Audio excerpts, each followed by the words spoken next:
Hello student, मैं shine Luthra. आज मैं आपको इस वीडियो में क्लास 6 की हिंदी मीडियम की मैथ का अध्याय 13 करवाऊंगी। सममिति। सममिति क्या होता है? सममिति हमारे दैनिक जीवन में प्रयोग होने वाली एक आम शब्द है। जब हम ऐसी आकृति या आकृतियों को देखते हैं जो बराबर संतुलित अनुपात में हो, तब हम कहते हैं कि ये आकृतियां सममिति आकृतियां हैं। यानी कि हमारे सामने कोई भी आकृति है, अगर वो बराबर संतुलित उसका अनुपात है, बराबर अनुपात में बटी हुई है उसका, तो उसको हम बोलते हैं सममिति आकृति। जैसे कि आप इसको देखो, ये जो फिगर बनी हुई है, ये जो यहाँ पे बना हुआ है, ये तमिलनाडु में है जो, अगर मैं इसको बीच में से इस तरीके से, अगर मैं ये सममिति इसकी ऐसे इसको बीच में से एक लाइन खींच देती हूँ, तो जितना हिस्सा इसका इधर है उतना ही हिस्सा उसका इधर है। जैसे इस साइड बना हुआ है दाईं तरफ, वैसे ही बाईं तरफ बना हुआ है, तो ये हमारी सममिति आकृति हो जाएगी। ठीक है। सममिति का क्या मतलब है? जो बराबर संतुलित अनुपात में हो, यानी कि जितना अनुपात इधर है उतना ही अनुपात इधर है, तो वो हमारी सममिति आकृति है। अगर मैं इसको इस तरीके से ना बांट कर, अगर मैं इसको दूसरे तरीके से, जैसे कि मैंने अभी ये इस तरीके से लाइन खींची है, अगर मैं इसके अंदर ऐसे लाइन ना खींचूं, दूसरे तरीके से अगर मैं ऐसे इसके अंदर एक लाइन खींचूं, तो क्या ये हमारा सममिति होगा? नहीं, क्योंकि ये फिर ये दोनों बराबर अनुपात में नहीं आ रहा। नीचे का हिस्सा हमारा चौड़ा आ रहा है और ऊपर का हिस्सा हमारा जो है छोटा आ रहा है, तो इस तरीके से हमारी ये सममिति नहीं होगी। लेकिन अगर हम इसको इस तरीके से करते हैं तो ये हमारी सममिति आकृति है। ठीक है। ऐसे ही ताजमहल के अगर बीच में से करते हैं तो ये हमारी सममिति आकृति हो जाएगी। जितना इधर है उतना ही इधर अनुपात, दोनों बराबर है।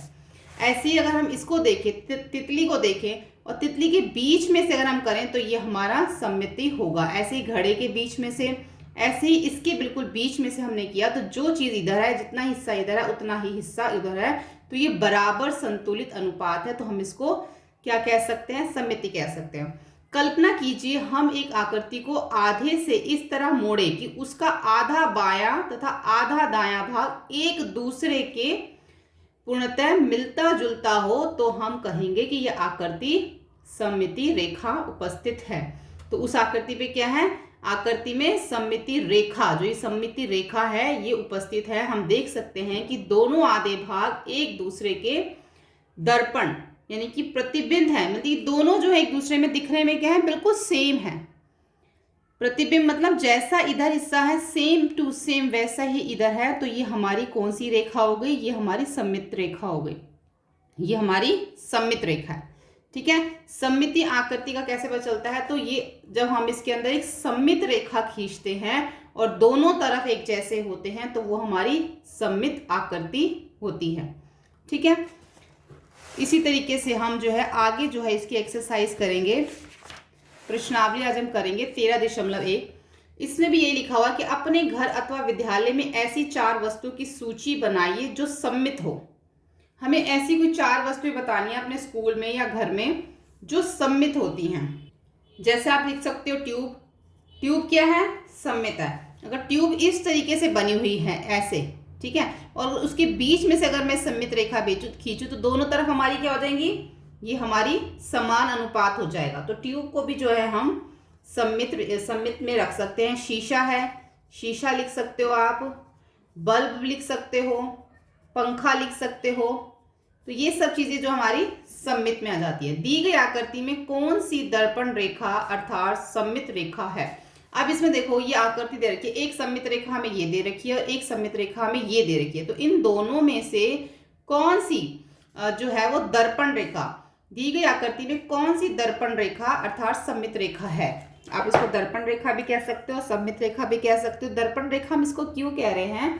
क्योंकि देखो, सममित रेखा ही दर्पण रेखा होती है। अगर इस आकृति के अंदर ये वाली जो रेखा है ये हमारी सममित रेखा या फिर आप दर्पण रेखा कह सकते हो, क्योंकि इसी रेखा से क्या हो रहा है कि ये जो दोनों हिस्से जो है वो समान अनुपात में आ रहे हैं। हम इसको जो है सममित या दर्पण रेखा नहीं कह सकते। अगर हम इसको माने तो ऊपर वाला हिस्सा हमारा ट्राइंगल और नीचे वाला हिस्सा हमारा जो है वो स्क्वायर में आ रहा है। लेकिन अगर हम इसको सममित रेखा देखते हैं तो इससे जो है वो दोनों हिस्से में हमारा ट्राइंगल भी आ रहा है और दोनों हिस्से में हमारा रेक्टेंगल भी बन रहा है। तो ये जो L2 वाली रेखा है ये हमारी सममित या दर्पण रेखा है। इसको दर्पण रेखा क्यों कहते हैं? अगर मैं इस साइड पे अगर मैं मिरर रख देती हूँ, दर्पण रख देती हूँ, तो ये वाला हिस्सा जो है दर्पण में भी दिखाई देगा और पूरा का पूरी जो है आकृति हमें दर्पण में दिखाई देगी।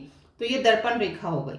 ठीक है, अब नीचे दी गई आकृतियों की पहचान कीजिए, जांच कीजिए कि क्या ये आकृतियां सममित है या नहीं। अब इसमें से कौन सी आकृति सममित है और कौन सी नहीं। हम जो है इसमें अगर इस तरीके से रेखा खींचेंगे तो ये सममित आकृति है, इसमें इस तरीके से खींचेंगे तो सममित आकृति, ये हमारी सममित आकृति नहीं है। अगर हम ऐसे भी रेखा खींचे या ऐसे भी खींचे तो ये हमारी सममित आकृति नहीं है। इसमें इस तरीके से खींचेंगे तो सममित है, इसमें अगर हम इस तरीके से खींचते हैं तो दोनों समानानुपात में है, और इधर से भी दोनों समानानुपात में, तो सममित रेखा ये हमारी है। तो इस तरीके से हमारी ये सममित आकृतियां भी हैं। नीचे दी गई आकृतियों को वर्गाकृत पेपर पर बनाइए। आपने वर्गाकृत पेपर का प्रयोग अपनी पिछली कक्षा के अंक गणित नोटबुक में किया होगा। ये जो हमें है ना वर्गाकृत पेपर, जो वर्ग का स्क्वायर पेपर जो होता है, हमें उसके ऊपर ये जो है बनानी है, और इसको क्या करना है, अपनी पिछली कक्षा के अंक गणित नोटबुक में किया होगा। इन आकृतियों को इस तरह पूरा कीजिए कि बिंदुकित रेखा की सममित रेखा हो। तो ये जो आकृतियां हमें किस पे बनानी है? वर्गाकृत पेपर पे। जैसे ये तो आयत दे रखा है, अगर हम इसको और आगे करें तो इस तरीके से एक वर्गाकृत पेपर बन जाएगा। ठीक है, इस तरीके से ये जो एक वर्गाकृत पेपर बन जाएगा। फिर उसके बाद हमने उसके ऊपर ये आकृतियां बनानी, जैसे इन्होंने हमें यहाँ बना के दिखा रखी है, इसको हमने कंप्लीट करना। जैसे यहाँ पे इनकम्प्लीट दे रखी थी तो हमने इसको ऐसे कंप्लीट किया, और बीच में एक सममित रेखा खींची हुई है। ऐसे ही इसको भी जो है वो कंप्लीट किया, बीच में एक सममित रेखा खींची हुई है इन्होंने, और इसको भी हमने कंप्लीट किया, बीच में एक सममित रेखा खींची हुई है।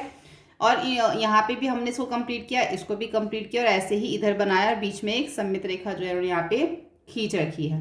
तो हमने इसको जो है कंप्लीट करना है। ऐसे हमें इसको भी जो कंप्लीट करना है। नीचे दी गई आकृति में एल सममित रेखा, इस आकृति को पूरा कीजिए जिससे यह सममित हो जाए। इसमें सममित रेखा तो दे रखी है, अब हमें इसे कंप्लीट करना है। ठीक है, मैं आपको ना अभी ऐसे कंप्लीट करके दिखाती हूँ, बाद में मैं इसको रब कर दूंगी क्योंकि ये इसके ऊपर आ जाएगी। अगर हमने इसे कैसे कंप्लीट करना है, जैसा इधर बना हुआ है वैसा ही हमें सेम जो है वो इधर बनाना है, ऐसे। ठीक है, तो ये हमारी जो है इस तरीके से हमने इसे पूरा करना है। नीचे दी गई आकृति में एल सममित रेखा है, इस आकृति को पूरा कीजिए। तो बस हमने इस आकृति को ऐसे पूरा कर देना है, ये हमारी पूरी हो गई और बीच में एल सममित रेखा हो गई। ठीक है, ऐसी जो नीचे वाली है ना, ये नीचे वाली आकृति, इसको भी हमने जो है वो पूरा करना है। इसमें भी जो देखो एक सममित रेखा दे रखी है, हमने इसको इस तरीके से ये बनाना है कि ये हमारी सममित रेखा बने। इस आकृति में एल सममित रेखा है, त्रिभुज का प्रतिबिंब खींचिए और इस आकृति को पूरा कीजिए जिससे ये सममित रेखा हो जाए। तो इसको भी हम क्या करेंगे, पूरा करेंगे। यहाँ से ये एक ट्राइंगल हमारा त्रिभुज इधर बना हुआ है, तो एक त्रिभुज जो है हम वो इस तरीके से बना देंगे, और फिर ये जो है आकृति हमारी पूरी हो जाएगी। आप जो है अच्छे से स्केल से बनाइए, इस तरीके से ये जो हमारी आकृति है वो पूरी हो जाएगी, और ये बीच में जो है हमारी सममित रेखा बन जाएगी। ठीक है, ऐसी हमने इधर वाली पूरी करनी थी, अभी आपको मैंने करके दिखाई थी। ऐसे ये फिगर पूरा करना है, ऐसे ये फिगर पूरा करना है, और इसी तरीके से हमें ये भी फिगर सारे पूरे करने हैं। ठीक है, तो बहुत ही इजी है ये सममित वाला, कुछ भी इसमें मुश्किल नहीं है, बहुत आसान अध्याय है ये। तो होपफुली आपको ये जो सभी क्वेश्चन अच्छे से समझ में आ गए। अगर वीडियो हेल्पफुल लगे तो प्लीज़ आप इसे लाइक शेयर सब्सक्राइब करें, और नेक्स्ट वीडियो हम इसकी जल्दी ही अपलोड करेंगे। Thank you.